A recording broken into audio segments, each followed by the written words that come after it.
Mama aja ketawa dengar saya, maksudnya tiap hari selalu bilang kayak pengen sekolah ke Hillsong, pengen sekolah ke Hillsong. Saya pernah gagal ketika gagal masuk ke universitas negeri, dan itu cukup menyakitkan, dan itu adalah titik terendah gitu dalam hidup saya. Ya udah lupa lah mimpi apa gitu kesini, jadi waitress, cuci panci, gini gitu, dimarahin orang banyak. It was really really hard. Jadi saat S2 mau coba apply ke Columbia University, bahkan setelah diterima juga untuk proses keberangkatannya itu sulit. Tapi percaya bahwa Tuhan pasti pada akhirnya semuanya mendatangkan kebaikan. Ternyata lewat kegagalan itu ada jalan yang Tuhan persiapkan. Itu goalsnya apa nih? Kita pasti akan tetap bantuin. Sebuah pembuka pikiran.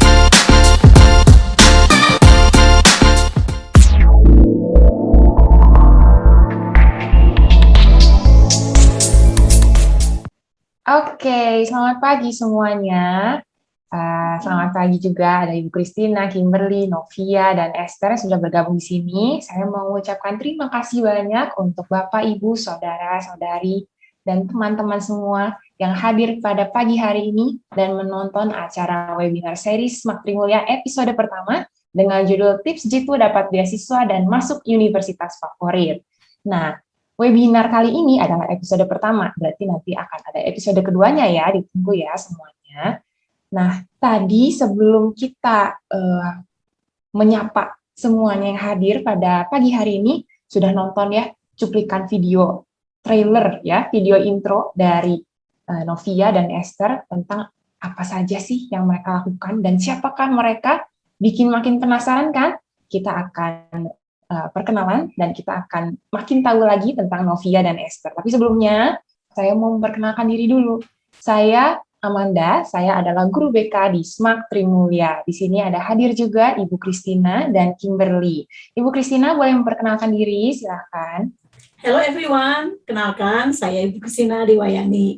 Karena banyak Christina, banyak orang aja memanggil saya dengan nama Bu CD. Oke, saya mengajar kimia. Oke, itu dia Ibu CD ya, terkenalnya dengan nama Ibu CD nih, panggilan kerennya, panggilan gaulnya. Nah, sekarang ada juga Kimberly nih. Siapa Kimberly? Silakan Kimberly perkenalkan diri. Halo semuanya, saya Kimberly, salah satu siswa Smak Trimulya dari kelas 10 IPA 1. Oke, halo Kimberly, terima kasih ya. Nah, sekarang yang ditunggu-tunggu, kita akan berkenalan dengan Kak Novia dan Kak Esther ya. Saya akan bacakan secara singkat gitu ya, riwayatnya Cik Novia ini. Cik Novia adalah lulusan Smak Trimulya tahun 2013 dan lulus tahun 2017 dari S1 UPH Pendidikan Matematika Teachers College, kemudian saat ini menjadi mahasiswa di program Master of Mathematics Education di Columbia University jalur LPDP. LPDP itu apa sih? Wah, pertanyaan yang bagus itu, Kim. Jadi itu adalah suatu program beasiswa yang dibiayai oleh pemerintah Indonesia. Dikelola oleh LPDP, singkatannya adalah Lembaga Pengelola Dana Pendidikan. Diberikan kepada siapa? Ke semua warga negara Indonesia, khususnya yang menempuh program magister atau doktoral. Ya. Nah, untuk mendapatkan pendidikan dengan beasiswa LPDP tentu nggak mudah, sangat tidak mudah, tetapi bisa.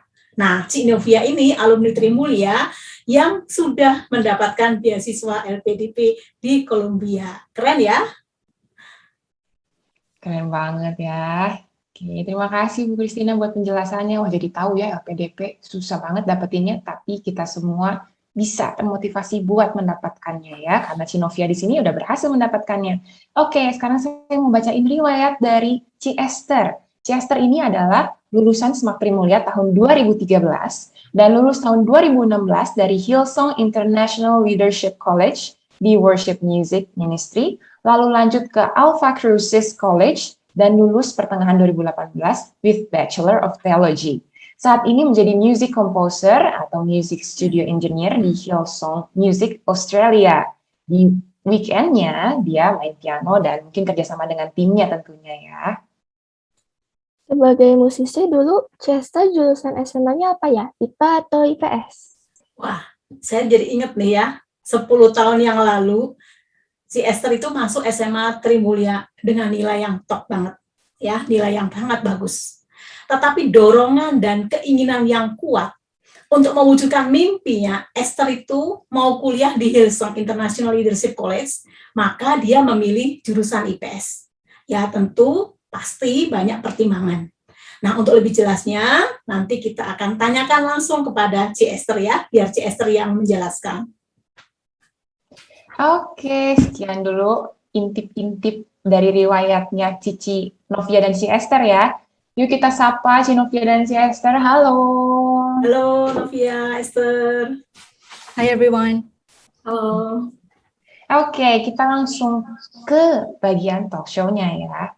Mau nanya sama Ci Esther dulu nih. Esther, apakah dari dulu memang berangan-angan atau rencana nih pengen bisa mencapai posisi yang diraih saat ini? Saya dari umur 10 tahun sih emang bermimpi bisa pergi ke Hillsong College. Secara financial nggak mungkin sih, nggak ngerti gimana caranya, tapi ya dari kecil sih emang suka dengar worship music and it did something in me. Dan ya nggak ngerti gimana caranya, tapi tiap hari dari dulu dari kecil tahu sih, aduh pengen banget bisa ke Hillsong College gitu. Jadi ya dari kecil sih emang. Kalau Cinovia gimana? Emang dari dulu pengen jadi guru kah atau punya cita-cita lain? Sebenarnya kalau saya dari kecil memang suka matematika, tapi kepikiran jadi guru itu ketika di bangku kuliah, ketika terjun langsung di pendidikan matematika S1,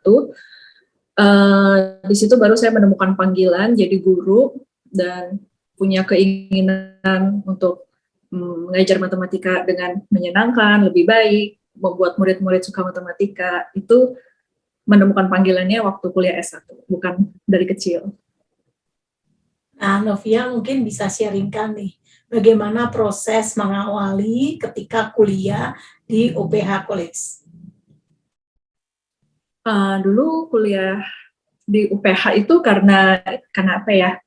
Karena dulu sebenarnya mau mencoba masuk jurusan teknik, kalau nggak matematika murni di universitas negeri. Tapi udah mencoba beberapa jalur, kayak jalur undangan belum diterima, jalur tertulis juga belum diterima, jalur mandiri pun juga belum diterima. Jadi akhirnya pilihan yang ada, yang saya waktu itu udah daftar, universitas yang udah didaftar waktu itu UPH, dan akhirnya masuk ke UPH ya karena jurusannya pendidikan matematika juga, sesuatu yang saya suka. Jadi ya udah nggak apa-apa, jalanin aja, dan akhirnya menemukan panggilan di tengah-tengah gitu. Oke, keren ya. Kegagalan itu bagi Novia bukan satu akhir ya, tapi Novia mencari peluang bagaimana akhirnya bisa kuliah di UPH ya. Nah, gimana dengan Esther nih mengawali kuliah di Hillsong ya, di negara yang jauh nih ya, dari lulus SMA langsung pergi ke Aussie. Gimana nih Esther perjuangannya? Oh, banyak banget lah. Banyak tantangan lah ya. Pertama ya culture shock, datang dengan sejuta mimpi, pengen ini, pengen itu, tapi bahasa juga masih kayak belepotan gitu loh. Terus ya a lot of obstacles lah, I'd say. Boleh ceritain nggak pergumulan atau hambatan apa yang Jess alami selama proses waktu pendaftaran kuliah itu?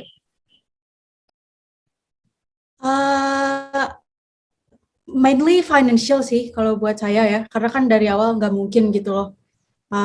Mama aja ketawa dengar saya, maksudnya tiap hari selalu bilang kayak pengen sekolah ke Hillsong, tapi kan nggak mungkin gitu secara financial.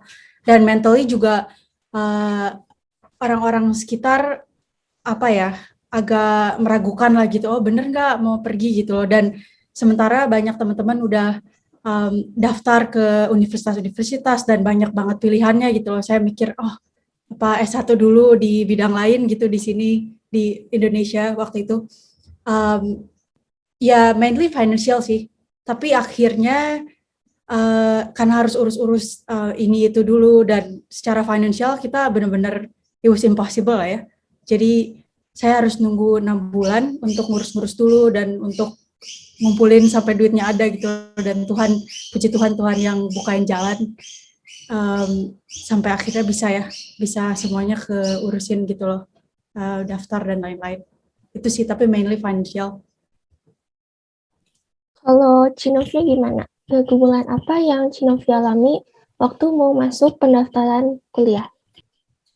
Waktu kuliah S1 sih nggak ada kesulitan yang terlalu sulit, bagaimana normal aja kayak masukin ijazah, ikut tes tertulis seperti itu.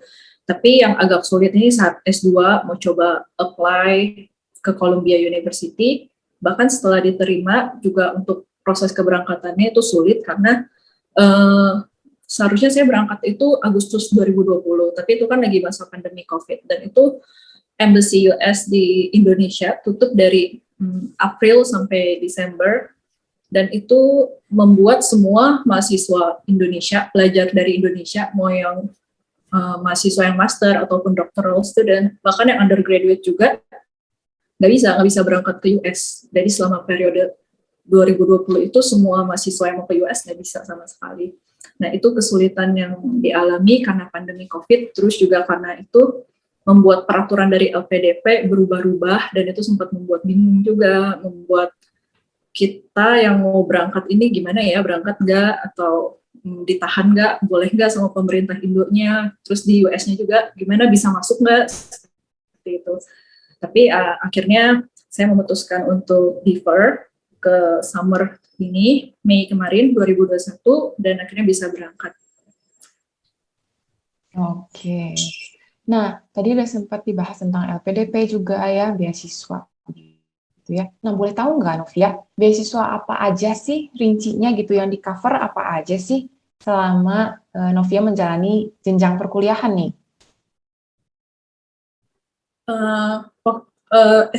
Beasiswa LPDP yang di cover dari LPDP-nya itu tuition fee-nya, jadi mereka mengcover segala biaya, mulai dari biaya per kredit semester, lalu biaya daftar kuliah, bahkan nanti kalau misalnya kita penelitian dan membutuhkan biaya, itu juga akan di-cover oleh LPDP. Jadi semuanya, biaya tunjangan pendidikan akan di-cover oleh LPDP.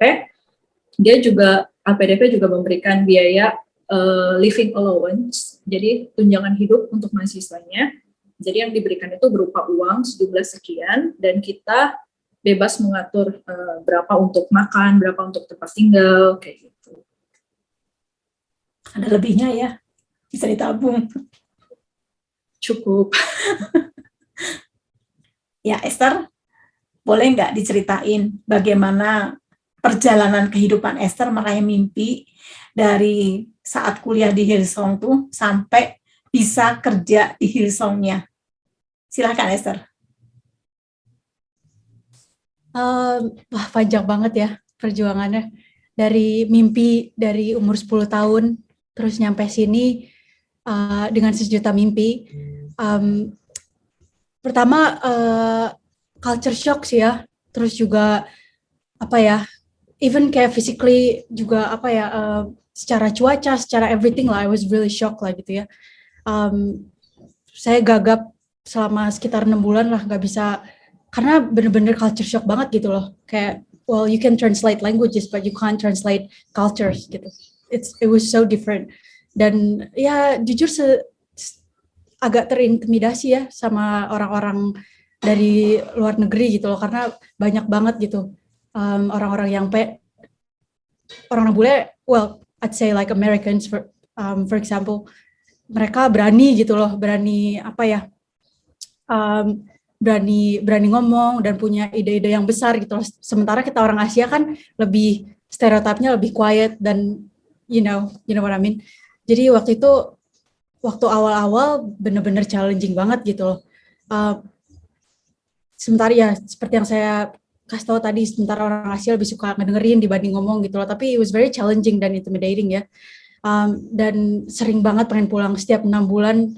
Selalu ngomong sama papa pengen pulang, gak kuat winter atau I don't know anything really. It was so challenging gitu loh. Dan ya seperti yang saya sudah mention juga ya, financial selalu jadi one of the biggest issues. Jadi udah lupa lah mimpi, kayak saya harus kerja untuk bisa terus, karena waktu pertama pergi ke sini tuh papa bilang, oh mungkin cuma bisa bertahan 6 bulan.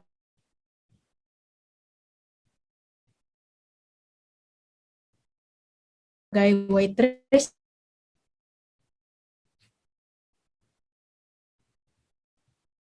orang harus cuci panci, harus gini, harus gitu loh. Dan nggak biasa gitu, biasanya mama yang cuciin piring, mama yang cuciin baju. Sekarang I needed to do everything myself gitu. Jadi it was very challenging. Tapi ya saya waktu itu ingat sih, waktu saya sering nyuci panci gitu ya, saya bilang sama Tuhan, aduh Tuhan, saya kan kesini, maksudnya saya punya mimpi, saya kesini bukan, maksudnya I don't wanna cuci panci forever gitu loh. Kayak I have big dreams whatever. Tapi Tuhan cuma ingetin sih, kalau musim ini kamu dipercayain sama panci, setia sama panci. Tuhan cuma ingetin itu. Dan saya dari situ sih kayak, ya Tuhan terus ingetin hal-hal kecil gitu loh di setiap musim gitu loh. Selalu ada yang saya pelajari di setiap musim, dan saya belajar untuk setia sama apapun yang Tuhan kasih di setiap musim gitu loh. Dan saya udah lupa lah mimpi saya, tapi di tahun ketiga itu program Hillsong itu interning program ya, jadi kita bisa magang gitu loh. Saya tuh jujur juga nggak tahu sih mau ngapain, dan sebenarnya saya orang terakhir yang dapat placement di internship gitu di tahun saya. Karena it was very challenging lah pokoknya, daftar apa semuanya tuh secara administrasi I had issues, tapi nggak tahu gimana caranya. Saya udah lupa lah mimpi-mimpi saya, tapi saya belajar bahwa Tuhan nggak pernah lupa mimpi-mimpi kita ya. Tuhan selalu setia, seperti Dia ajarin kita untuk setia di setiap musim. Dia pun setia gitu loh, sama perkara-perkara kecil dan juga perkara-perkara besar, mimpi-mimpi yang Dia udah taruh di hati kita gitu loh. Saya dulu punya I was a fan of this person. Dari umur saya 10 tuh saya ngefans banget sama satu gitaris ini gitu loh. Dan dia salah satu main people lah di Hillsong ini gitu loh. Saya nggak tahu gimana ya itu sampai hari ini, saya pun nggak ngerti loh gimana ceritanya, tapi Tuhan percayakan, puji Tuhan gitu loh, Tuhan percayakan di magang tertier saya itu, saya bisa magang sama dia gitu loh, di studio Hillsong. I still don't know how, tapi ya itulah, percaya bahwa Tuhan setia gitu loh. Kalau Dia udah taruh mimpi di hati kita tuh pasti Dia bertanggung cukupkan, pasti Dia yang bawa gitu loh kita. Tapi kita pun harus setia di setiap musim gitu loh sama apa yang Tuhan percayakan sama kita, hal kecil, hal besar. Dan saya belajar ya, kalau saya nggak setia di musim waktu saya nyuci panci itu, saya nggak setia sama panci-panci itu, I don't think I could be faithful today with what I have now. Kayak I don't think saya bisa setia sama pekerjaan saya hari ini gitu loh. Tuhan benar-benar bawa saya untuk belajar gitu, bahwa Dia setia, saya pun bisa setia gitu loh. Itu sih perjalanan saya, sorry panjang. Keren ya, melalui panci Esther meraih mimpinya, sebagaimana Yusuf masuk sumur, masuk penjara, dan dapatkan mimpi jadi raja gitu ya. Keren Esther.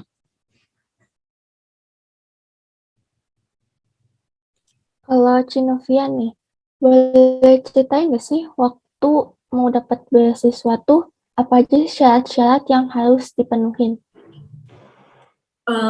Waktu mau daftar beasiswa S2 LPDP ini, jadi pertama-tama pelajari dulu kayak LPDP ini prosesnya bagaimana, terus juga alur pendaftarannya bagaimana, dan apa sih yang mereka kerjakan, kenapa mereka mau kasih beasiswa ke masyarakat Indonesia, visinya mereka apa yang mereka harapkan dari kita yang nanti menerima beasiswa. Jadi dari jauh-jauh hari, sebenarnya dari saya S1 pun saya juga ada mimpi mau S2, kayaknya mau lanjut coba kuliah lagi. Tapi waktu itu belum tahu benar nggak ya mau kuliah atau enggak. Dan setelah di tahun ketiga saya jadi guru, jadi saya lulus S1, kerja di sekolah swasta di Tangerang.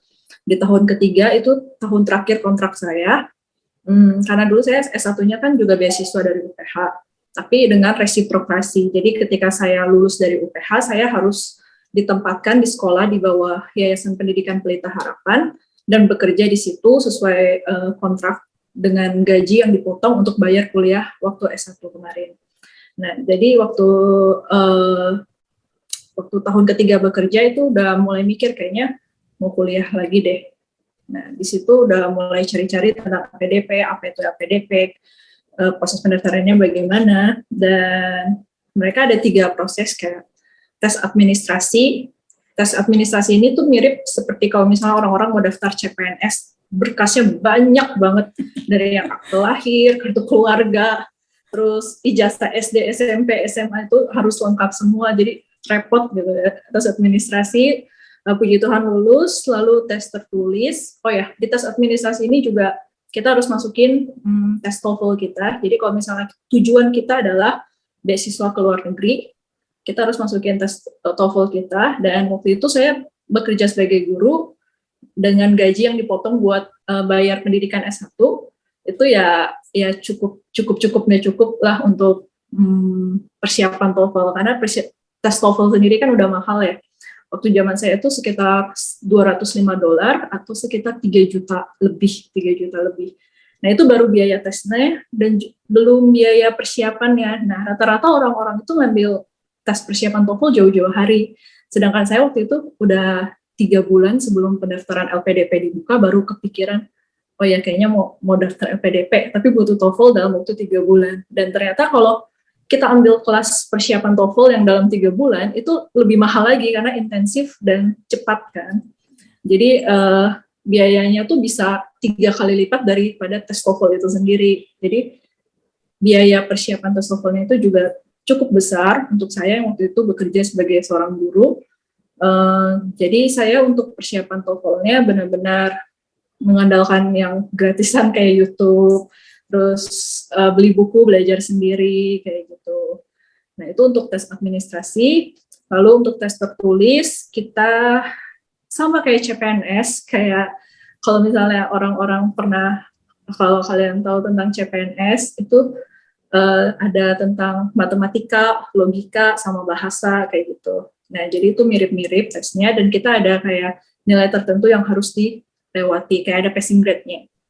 Nah, itu untuk mempersiapkan tes tertulisnya, saya punya teman belajar, dan itu kita nyebutnya LPDP BSD. Jadi waktu itu kan saya posisinya di Karawaci, tapi setiap minggu saya ke BSD untuk ketemu teman-teman ini.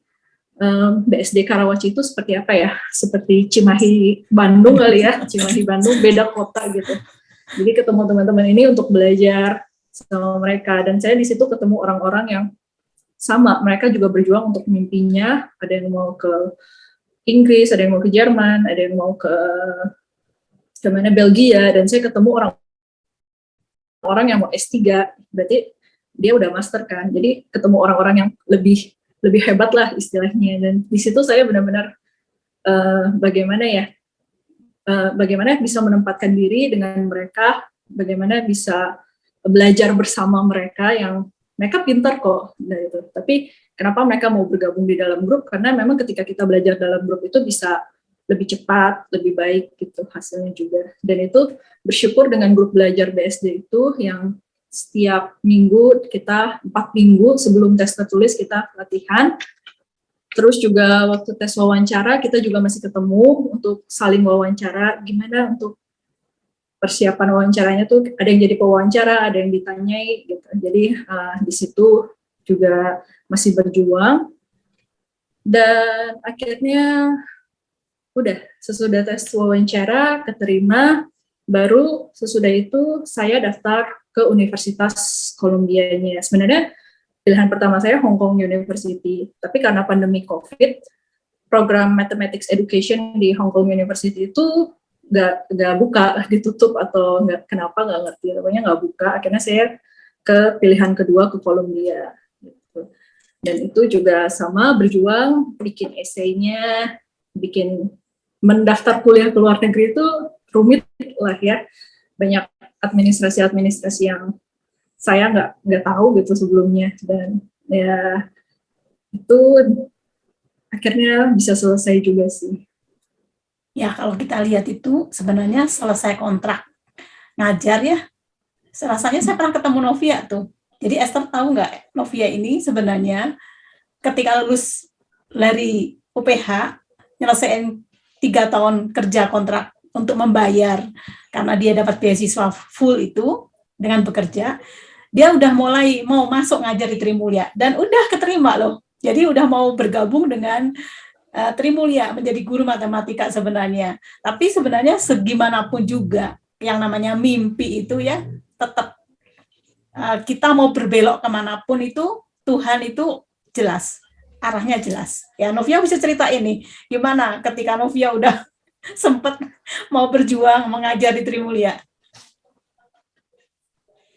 Iya, jadi di tahun terakhir saya kerja yang kontrak itu, saya tuh udah bingung mau lanjut kuliah atau mau lanjut kerja.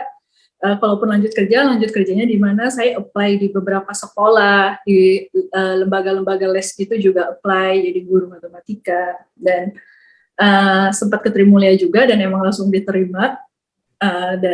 Tapi waktu itu juga lagi menunggu pengumuman LPDP, dan saya jujur ke Pak Vervennya, kepala sekolah SMP, kalau saya juga lagi menunggu pengumuman beasiswa. Jadi kalau misalnya saya keterima beasiswa, tentu saya akan ambil beasiswa, dan mungkin harus dipersiapkan guru kandidat guru lainnya kayak gitu. Ya, jadi waktu itu memang sempat bingung banget mau kuliah atau mau kerja. Kalaupun mau kerja mau di mana, terus ada pandemi COVID segala, dan ya tapi puji Tuhan ya, Tuhan bukakan jalan, keterima LPDP, dan bisa lanjut kuliah. Selesai kuliah ditunggu di Trimulya kembali.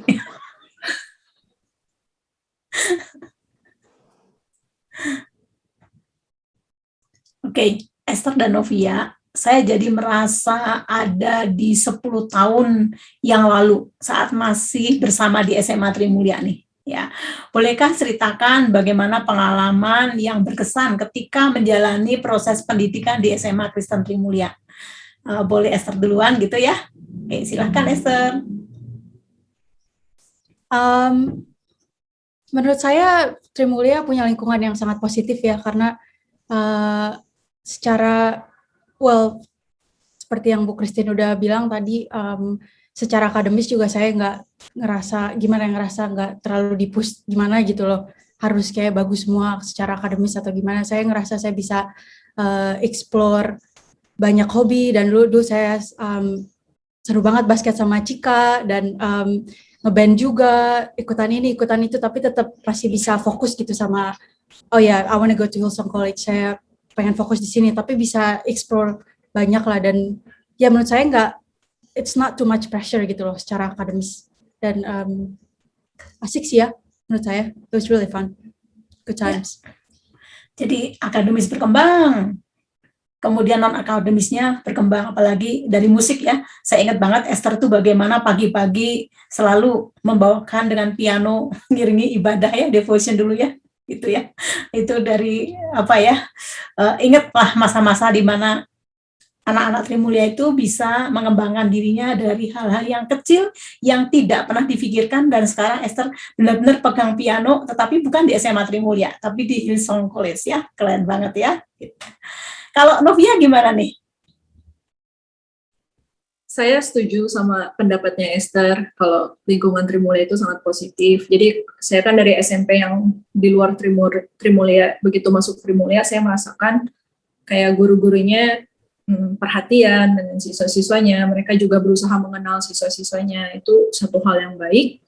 Terus saya juga setuju tentang bahwa Trimulya nggak menekankan sisi akademisnya dari siswa-siswanya aja, tapi juga aspek-aspek lain, kayak talenta-talenta yang dimiliki siswanya, terus juga kehidupan spiritual siswanya juga diperhatikan. Itu hal yang baik sih. Oke, kalau gitu saya mau nanya nih, kan udah flashback ya yang Semak Trimulya seperti apa gitu ya. Pasti selama sekolah di Trimulya ada ya guru-guru yang ngasih pesan, ngasih wejangan, nasihat, dan segala macamnya. Pengen tahu, kalau dari Novia, ada nggak ya pesan atau motivasi dari guru yang masih diingat dan menjadi bekal dan berguna sampai saat ini? Kalau pesan secara spesifik sih sebenarnya saya kurang ingat, tapi kesan-kesan yang dihasilkan oleh guru-guru saya itu cukup saya ingat sampai sekarang. Contohnya saya masih ingat cerita Bu Listin, guru biologi saya.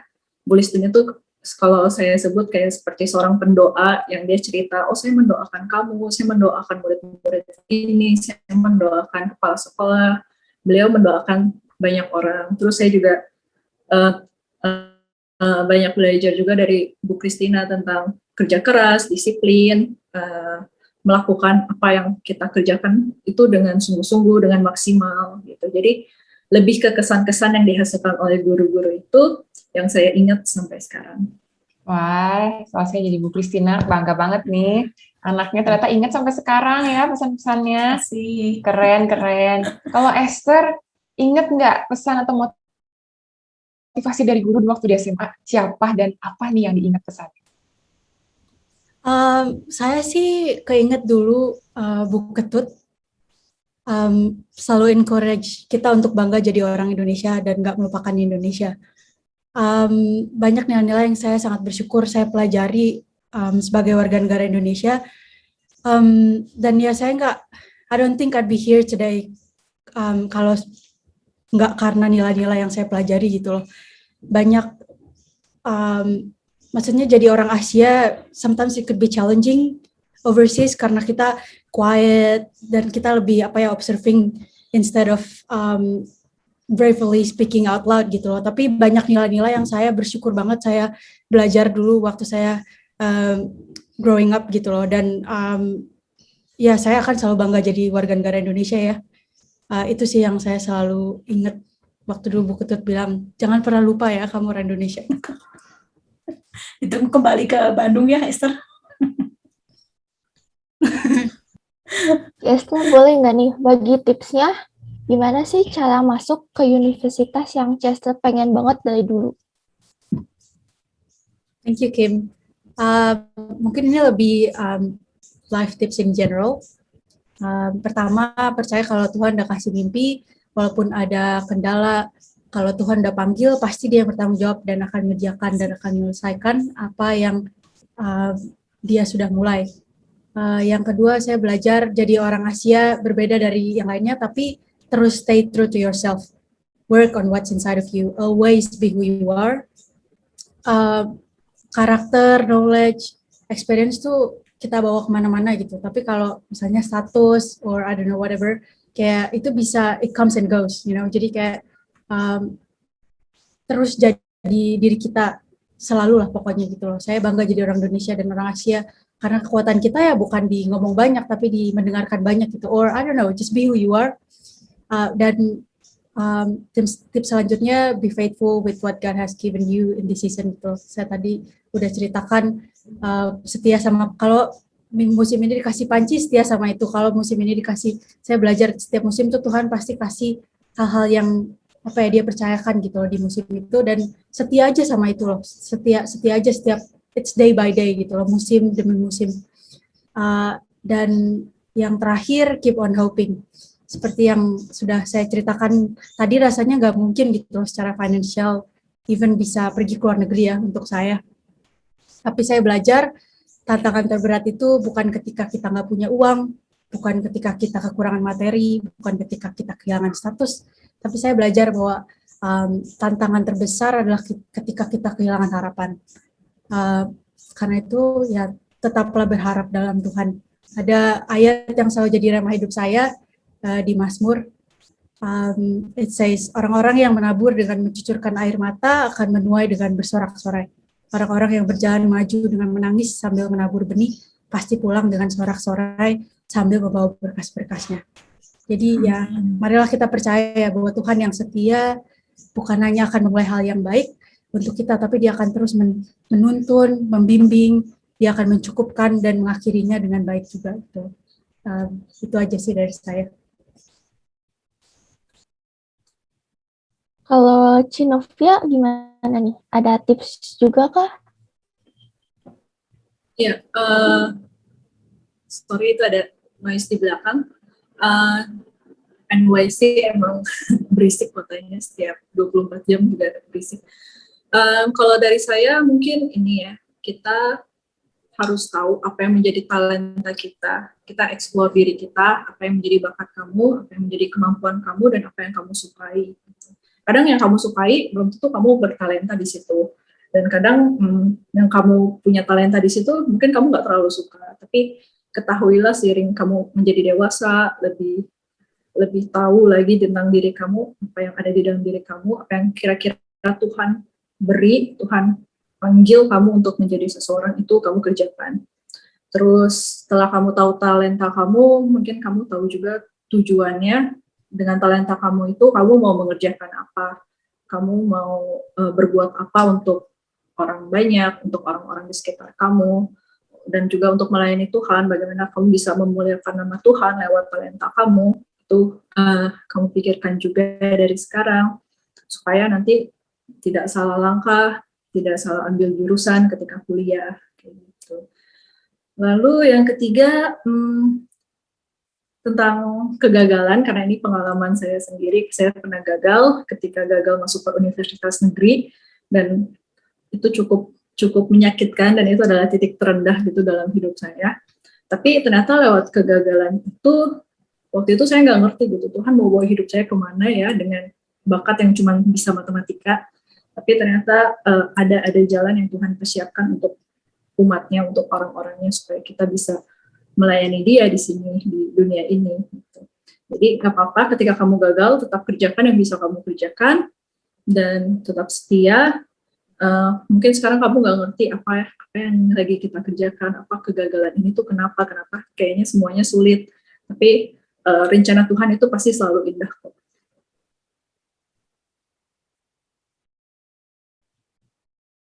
Cukup ya? Oke, cukup. Bisa. Wah, asik ya, Kim ya. Bisa ketemu nih ya, meskipun hanya secara virtual begini. Kita bisa lihat bagaimana Cici Esther dan Cici Novia yang dipakai dan diberkati Tuhan Yesus. Nah, Kim, dari ngobrol-ngobrol kita ini, apa nilai atau pesan yang Kimberly dapat? Boleh di-sharekan, Kim? Sebenarnya saya dapetin tuh lumayan banyak ya. Cuman yang menurut saya paling berkesan tuh dimana kalau kita punya mimpi tuh harus kita kejar gitu. Mau sebanyak apapun pergumulannya, atau mungkin di awal kita gagal.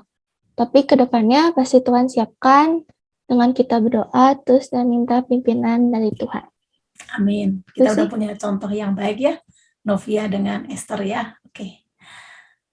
Ya, untuk semuanya, kalau saya boleh simpulkan bahwa hidup ini suatu perjalanan. Ya, kalau Esther suka pegang piano gitu ya, saya ibaratkan hidup itu seperti tut-tut dalam piano. Ada yang hitam, ada yang putih. Ada masa-masa di mana kita menghadapi kesulitan, menangis, bahkan menjerit. Itulah tantangan yang harus dihadapi dan dikalahkan. Seperti tutut yang hitam di dalam piano. Gitu ya. Tetapi ada saatnya kita masuk dalam tutut yang putih. Ada sukacita dari jerih lelah yang kita sudah perjuangkan. Ada kenikmatan ketika kita menikmati keberhasilan.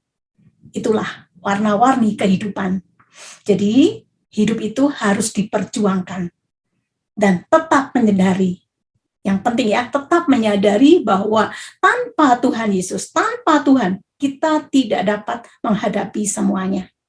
Mari setiap kita boleh tetap semangat, optimis, menjalani hidup bersama dengan Tuhan. Tuhan berkati. Amin.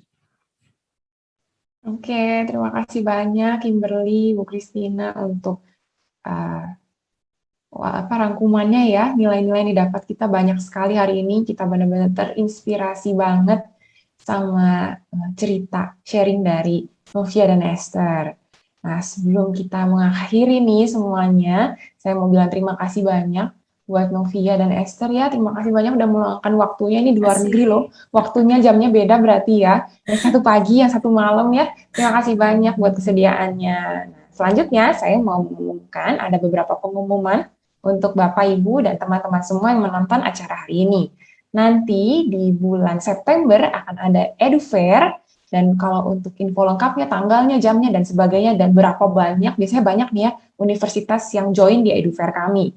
Pantau terus media sosial kami ya, nanti akan dicantumkan di description di bawah video YouTube ini. Kemudian, nanti, ini kan tadi saya udah bilang di awal ya, ini adalah webinar series episode pertama. Berarti ada webinar series episode keduanya. Akan diadakan di tanggal 30 September 2021, di channel YouTube yang sama, channel YouTube SMA Kristen Trimulya Hits, dan kali yang nanti, yang 30 September itu adalah demo konseling peminatan atau konseling karir. Jadi di SMAK Trimulya itu ada program konseling peminatan, atau mungkin kita biasanya kenal secara umum konseling karir ya. Ini adalah program yang paling ditunggu-tunggu, baik oleh orang-orang Trimulya sendiri, siswa-siswi dan orang tua Trimulya sendiri, maupun dari luar nih, menunggu-nunggu adanya konseling karir. Karena ini penting banget, berguna banget, supaya kita semoga bisa sesukses kakak-kakak ini nih, Ci Novia dan Ci Esther ini, gitu ya. Nah, dalam kesempatan ini saya mau mengumumkan gimana caranya supaya saya bisa mengikuti demo. Nanti yang boleh daftar, boleh sebanyak-banyak yang daftar, tapi karena waktu kita terbatas, dari sekian banyak pendaftar, hanya akan diberi peluang untuk 2 orang yang beruntung dan akan kita pilih secara random tentunya. Ya, caranya gimana? Cara daftarnya bisa via email, mengirimkan email ke email saya yaitu smatm_amanda@trimulya.sch.id. Nanti akan ditulis juga ya lengkapnya alamat email saya supaya bisa daftar dengan cepat ya. Ayo cepat silakan daftar ya, semoga bisa beruntung dan mengikuti demo konseling peminatan atau konseling karir itu kayak apa sih? Seberapa banyak bantuan atau analisis tentang diri maupun prediksi masa depan karir yang bisa didapatkan oleh kita semua. Oke, itu dulu pengumuman dari saya. Kalau begitu, saya mewakili Ibu Christina, Kimberly juga, mewakili Cinovia dan Ci Esther, mau mohon undur diri dulu ya. Kami tunggu di SMA Kristen Trimulya. Tuhan berkati. Sampai jumpa. Sampai jumpa. Tuhan berkati. Bye. Terima kasih Esther, Novia. Thank you.